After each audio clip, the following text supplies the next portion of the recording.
بيضاء ديربي عشاق الرجاء والوداد اليوم في موعد جدير بالمتابعة على أرضية المركب الرياضي محمد الخامس في أمل أن يقدم الفريقين اليوم طبق كروي يليق بقيمة وتطلعات جماهير الطرفين معا، سواء جماهير فريق الرجاء الرياضي وكذلك جماهير فريق العرضية. فرصة رشيد راسية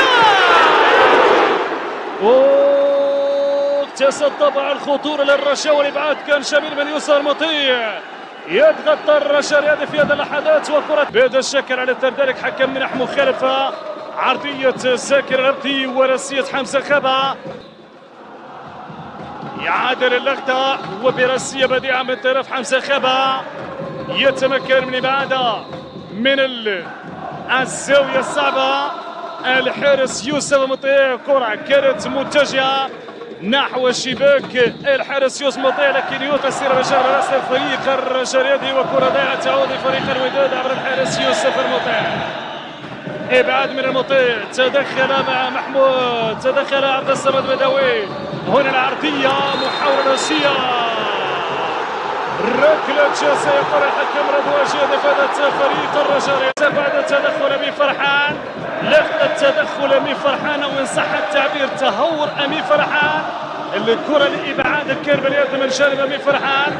على اثر ذلك الحكم يمنح ركلة جزاء لفادة فريق الرجاء. يستعد إذن يسرى بوصول، خذ وقته الكافي. أمر طبعا على مستوى عملية الشيخ وسفير تبقى واحدة من الأمور المهمة. جزاء لفائدة الرجاء، يسري بوسوقي يسدد جول جول جول جول جول جول جول جول.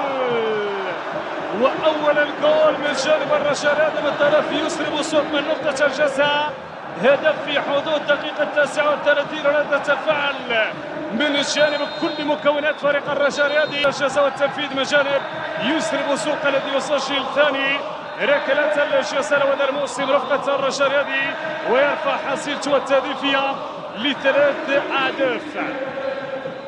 تتغير إذا نتيجة الدرب بهدف دون مقابل، ستمنح أو قد تمنح لنا مباراة أخرى بين رغبة الوداد الرياضي لتعديل النتيجة ولمن البحث. بور في محاولة التفوق على روجير هولو، وروجير في عملية التغطية الدفاعية والحكم يمنح تماما. تقدم من جانب الطاقم الطبي مخالفات تحتسب للوداد وردود الفعل واضحة. تلعب مقوسة، فرصة خطيرة، جول جول جول جول جول جول. التعادل يظهر من خلال المدافع السنسولا على غفلة من دفاع وحارس مرمى فريق الرجاء الرياضي. تباغت الدفاع وتباغت الحارس الزيت. لاحظوا كرة ترتطم بالأرض الملعب هنا، والمتابعة من جانب الفعل المتابعة من طرف أرسن سولا. يعني بالرغم الحراسة اللصيقة، لاحظوا أرسن سولا تفوق على جمال حركاس وبغت أنس الزيتي. الوداد تعادل النتيجة بعد ما نفذت الكرة من طرف جلال الداودي، استثمارا من جانب المدافع السنسولا يمنح الهدف، هدف التعادل في آخر وتغطية من جانب سولا. يضغط من الرجاء الرياضي، فرصة فرصة فرصة خطيرة.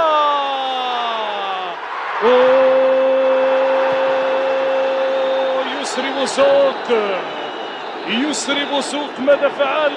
راوغ يمينا وشمالا، راوغ الأول والثاني والثالث وبحث عن التسديد، فعل كل شيء سوى التسديد في اتجاه مرمى الحارس يوسف مطيع. أبرز أخطر فرصة لفريق الرجاء الرياضي مع بداية الجولة الثانية من خلال هذا الفاصل المهاري للمبدع الفنان يسري بوسوق. الرجاء يطالب بخطاب ركلة جزاء، الحكم سيتأكد وشار مع غرفة الفار. هذه ركلة المراوغة، راوغ الأول والثاني، ارتدت الكرة ثم ذهبت مباشرة لفائدة الحارس يوسف المطيع. أظن ليس هناك شيء يذكر في اللقطة الأخيرة، عادي نظن عادي بالفعل، عادي إذا الأخطاء. تابعوا إعادة هذه اللقطة مباشرة والصورة هنا غنية عن كل تعليق.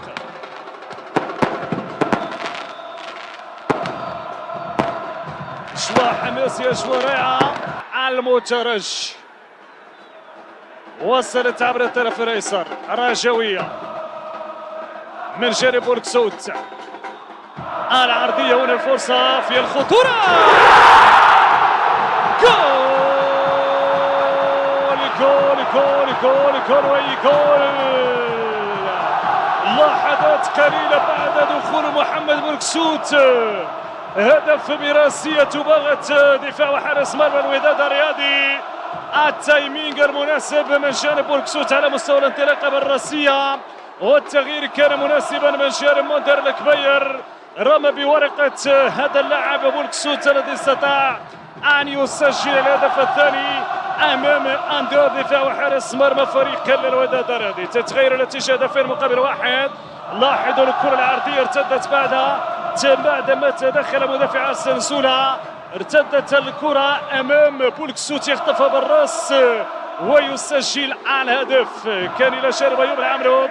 نتابع هنا كيفيه التدخل من السنسوله بعد كره وبعد تمريره وبناء هجومي قاده محمد اسريده من وسط الميدان.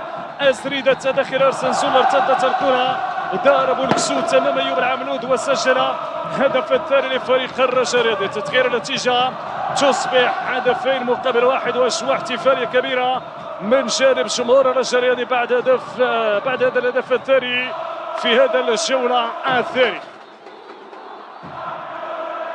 إذا الرجاء الرياضي بعدما ضغط الكره الاولى ثم جاءت الثانيه، الثالثه كانت ثابته بالنسبه لفريق الوداد الرياضي. اذن الحسوني حسوني حسوني حسوني، جول